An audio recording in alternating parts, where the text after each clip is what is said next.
So just so you guys know, we're about the middle of the Thomas Delorme fight, about round 5. So if we want to do 1 or 2 more questions, Yeah, you guys are wait, okay, we take some more questions. Go ahead. Go ahead. I'm sorry. Adrian, Yeah, what was zone? I know you had a challenging year last year. How did that change your perspective and change you? Last year, was one of the roughest years of my profession. And, I've been through some humbling moments. And, it's good I got mentors like Floyd Mayweather. It's good I got positive people like Adrien Broner beside of me. And, they helped me get through these situations. And now we're on better and positive things. What changes have you made in particular? Have you maybe changed any of the people around you? Or?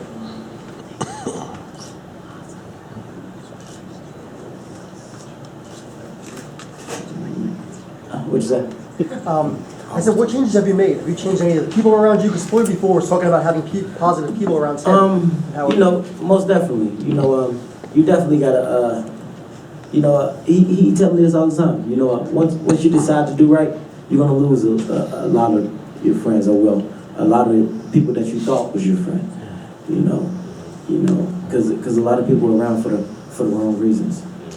And now that I'm doing right, and now that I'm not clubbing so much or doing the crazy wild stuff that I used to do, there's a lot of people that really don't want to come around or don't be around anymore. So, we're just doing all positive things, man. That's the new thing for me.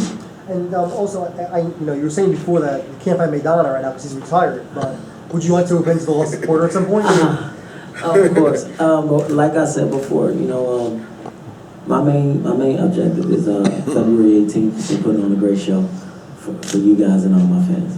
Floyd, what are some similarities you see between yourself and Adrian, both inside and outside the ring? Well, what I want Adrian to do is go back to the combination punch of Adrien Broner.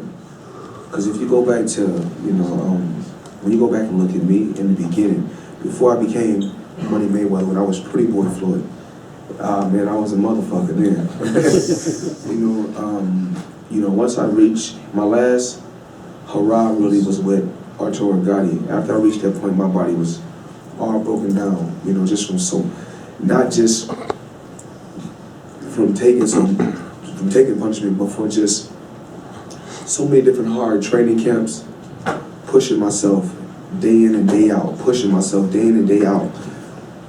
Wear and tear on the body, hands broke down, body broke down. Still able to work. That's why I had to start working even harder, just so I can compete. At the highest level, but because my body had broke down.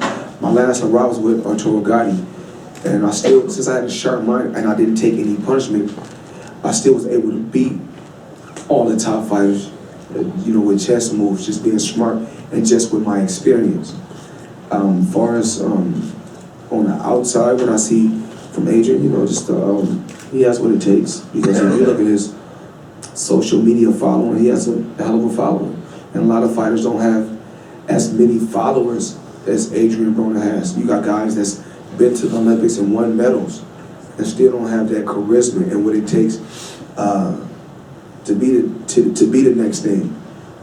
Adrian, he can box, he can punch, he got fast hands, but I never go back to that combination puncher that when I first went to Cincinnati, I was like, no kid can fight. I said, he talking some shit like he me, but he can fight. And then he would, the first time I seen him fight, another time I seen him fight I liked was he swept this kid with a left hook. Jason, I don't know his last name. Litzau. Okay. Yeah. Oh, he swept him with a hook in Mexico in the first round, if I'm not mistaken. Then I seen him fight in Cincinnati. So I was like, yeah, this kid gonna make some noise. I was impressed, still impressed, and still want to see him do better. Anytime I can give him pointers, when we're in the gym, I'm giving him pointers. It's just small things that, that can make him separate the good from the greatness. And some big fights out there for him, and I'm gonna be there to support him.